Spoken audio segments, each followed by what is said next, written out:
Hello friends, welcome back to my खासम खास channel. तो आज खास ये है कि आज हमारे घर में सत्यनारायण की कथा है।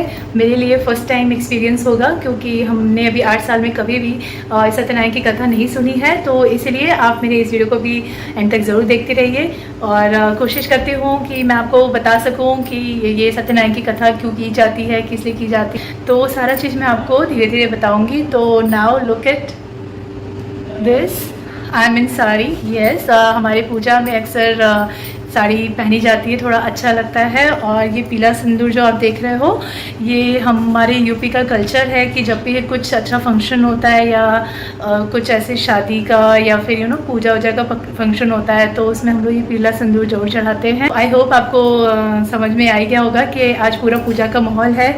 और ये मिस्टर अभिमन्यु सिंह, थोड़ा गर्मी है, पसीना है इलाहाबाद में क्योंकि बारिश हो नहीं रही काफ़ी दिन से। तो यहाँ पे अच्छा मॉइस्चर हो जा रहा है, काफ़ी ह्यूमिडिटी हो जा रही है। तो एनीवेज़ चलते हैं हम अब पूजा के लिए, क्योंकि अभी सुबह के 9 बज रहे हैं। अब हमारे पंडित जी आ गए हैं तो वो मैं भी आपको दिखाती रहूँगी।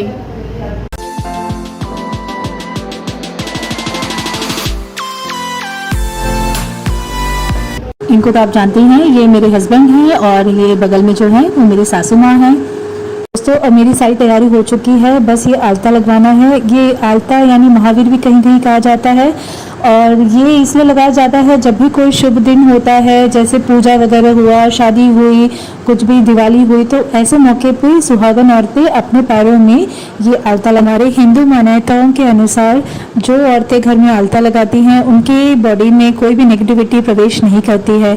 इसी वजह से आलता हमेशा लगाना चाहिए। पहले की औरतें अक्सर लगाती थी, हर दिन लगाती थी, पर आज के टाइम पे ये पॉसिबल नहीं हो पाता है। इसलिए जब भी कोई शुभ अवसर होता है तभी औरतें अपने घर में अपने आप ही ये आलता लगवाती हैं या किसी और के थ्रू लगवाती हैं। पर ये आलता लगाना उन लोग के लिए भी बहुत फलदायी होता है।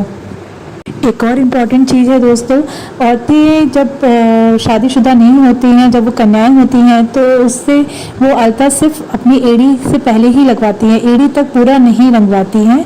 उसका रीज़न ये होता है कि कहा जाता है जब भी लड़कियां शादीशुदा हो जाती हैं दो गोत्र को जोड़ती हैं, तो इसीलिए पूरी एड़ी को रंगा जाता है। लेकिन जो कन्याएं होती हैं उनको सिर्फ आधी एड़ी तक ही रंगा जाता है। तो ये ऐसा कस्टम हमारे घर पे होता है। बाकी मैं इतना ही जानती हूँ।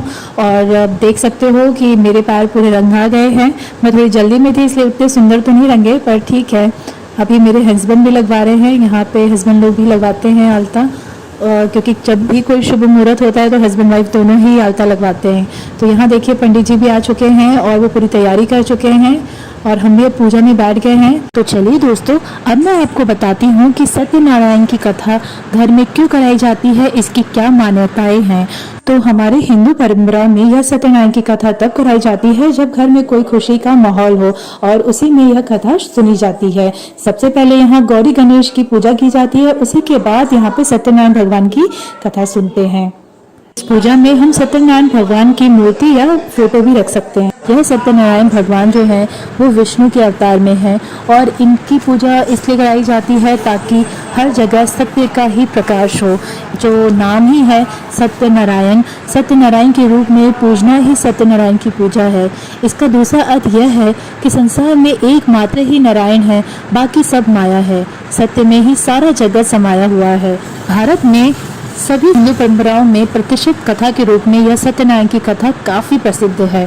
भगवान की पूजा कई रूपों में की जाती है, उसमें सत्यनारायण का स्वरूप इस कथा में सबसे ज्यादा किया जाता है। तो इस कथा में कुल 170 श्लोक रहते हैं, जिन्हें कुल 5 अध्यायों में बांटा गया है।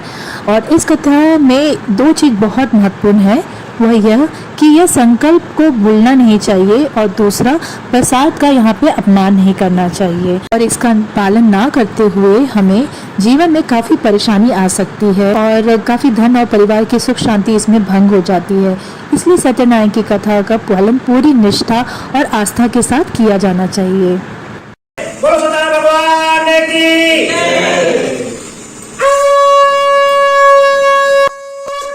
दोस्तों फिर फाइनली हमने ये सत्यनारायण की कथा पूरी सुन ली और काफ़ी समय बाद हमने ये कथा कुछ सुनी थी। शादी के बाद ही हमने ये कथा सुनी थी, उसके बाद हमने कभी ये कथा सुनी नहीं थी। तो इसमें हमारी काफ़ी इच्छा थी काफ़ी दिन से कि हम भी एक कथा रखवाएं अपने घर में। तो इस तरीके से हमने यहाँ कथा कराई, हमारे पूरे परिवार में सब लोग सम्मिलित थे। तो इससे खुशी की बात और क्या हो सकती है। यज्ञ भी करवाया पंडित जी ने, तो उसमें तो मेरी जो हालत हुई मैं आपको बता नहीं सकती दोस्तों। एक तो इतनी भयंकर गर्मी, ऊपर से ये जो पूड़ी तोड़ने का काम दे दिया था ना मुझे पंडित जी ने कहा कि 108 बार आपको पूड़ियाँ तोड़नी है। और जो मेरी उसमें हालत खराब हुई ना, क्या बताऊं दोस्तों। एक तो ऊपर भयंकर गर्मी, ऊपर से ये जो धुआं मेरे आंख में आ रहा था ना, दिमाग खराब हो गया था। देखिए जरा मेरी आगे क्या हालत हुई है।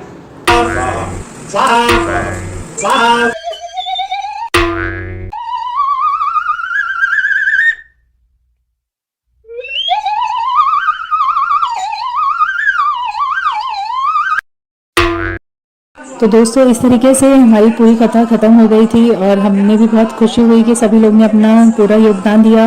साथ ही जो हमारे पंडित जी थे उन्होंने पूरी श्रद्धा और निष्ठा के साथ इस पूजा को संपन्न कराया था। हमने आरती भी की। आरती तो मतलब मस्ट है, जब भी आप कोई भी कथा करें तो उसके बाद लास्ट में आरती जरूर होती है।